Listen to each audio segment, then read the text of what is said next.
Alors voilà, l'euphorie de l'acquisition est passée. Les premiers mois, c'était intense, et puis la réalité du quotidien s'installe. Et on commence à se rendre compte que, oups, l'organisation, elle manque un peu de clarté.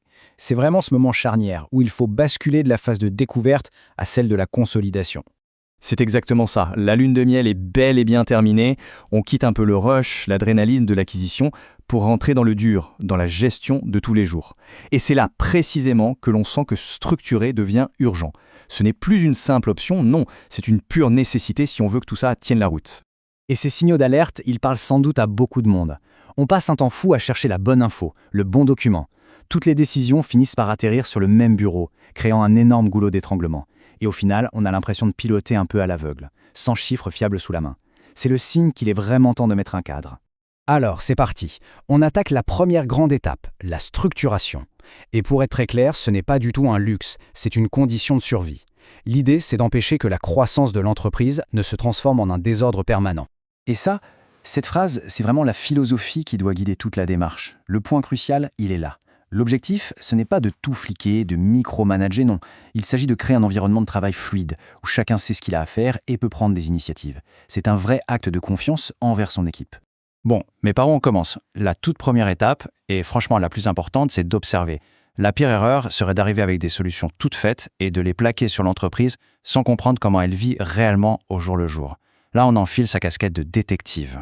Cette phase de diagnostic, elle se fait en 3 temps. D'abord, on cartographie.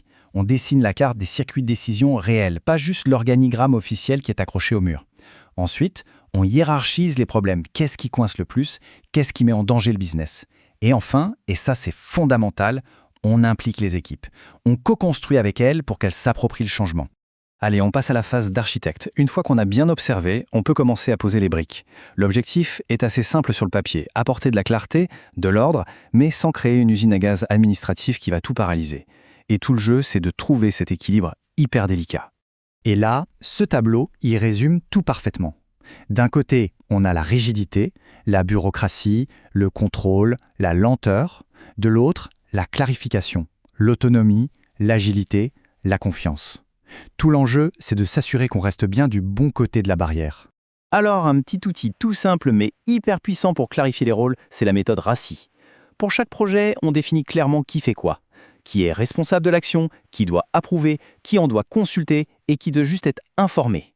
Et hop, fini les confusions et les réunions qui s'éternisent pour savoir qui doit décider. Ah, les réunions, un autre gros sujet. L'idée, ce n'est surtout pas d'en rajouter, mais de les rendre efficaces. On met en place des rituels très ciblés, courts et réguliers. Comme on le voit ici, ce qui compte, c'est la fréquence et la clarté de l'objectif, bien plus que la durée. Ça devient des points de repère qui rassurent tout le monde. Mais attention, attention au grand piège. Vouloir tout documenter. C'est l'erreur classique. On se concentre uniquement sur les processus qui sont critiques, ceux qui touchent directement le client, la qualité du produit ou la sécurité. On formalise l'essentiel et seulement l'essentiel. Parlons maintenant des outils. Les outils numériques, ça peut être génial, un vrai accélérateur. Mais ça peut aussi vite devenir un cauchemar, une véritable usine à gaz. La règle est simple. Un outil doit servir à résoudre un vrai problème, pas juste à faire joli ou à paraître moderne. Prenez un tableau de bord, par exemple. Pas besoin de 50 indicateurs qui clignotent. Souvent, une poignée de capilles, d'indicateurs clés, suffisent pour avoir une bonne vision. Le chiffre d'affaires, la marge, la trésorerie, la satisfaction des clients et le turnover de l'équipe. C'est simple, c'est clair et ça permet de piloter efficacement. Et pour les outils, la règle d'or absolue, c'est celle-ci. Un outil pour une fonction. Rien de pire pour la productivité et la clarté que d'avoir 3 logiciels différents qui font plus ou moins la même chose. On choisit une solution simple, on la teste bien et on s'y tient. On arrive maintenant au cœur du réacteur. Le plus important de tout, l'humain. On peut avoir imaginé le système le plus brillant du monde. Si les équipes n'y adhèrent pas, ça ne marchera jamais. C'est aussi simple que ça. Accompagner le changement, c'est absolument crucial. Alors, comment on fait? C'est simple. Il y a 4 clés pour réussir. 1. On explique le pourquoi, le sens de tout ça. 2. On forme, on aide, on est pédagogue. 3. On identifie des champions en interne, des gens qui vont porter le projet et aider leurs collègues. Et 4, très important, on célèbre les petites victoires pour garder tout le monde motivé. Donc si on résume, on a un parcours très logique finalement. Observer, puis clarifier, ensuite outiller et enfin accompagner l'humain. C'est une démarche complète qui permet de sécuriser la croissance, tout en donnant à chaque personne les moyens de bien faire son travail et de réussir. Et si on doute encore de l'impact de tout ça, il y a un chiffre qui parle de lui-même. Le simple fait de créer une fiche de mission claire pour chaque rôle, eh bien ça peut éliminer 70% des ambiguïtés et des flottements dans une boîte. 70%, c'est juste énorme.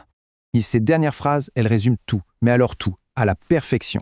Le but final, ce n'est pas de venir avec un gros livre de règles pour contraindre les gens, c'est de créer un cadre de jeu clair pour que toute l'équipe puisse réussir ensemble. Ce qui nous amène à la question finale, celle qu'il faut vraiment se poser. Est-ce que la structure qu'on met en place est un tremplin qui libère les énergies et le potentiel, ou est-ce que c'est une cage qui contraint tout le monde? C'est ça le véritable enjeu pour bâtir une entreprise à la fois solide, humaine et performante pour les années à venir.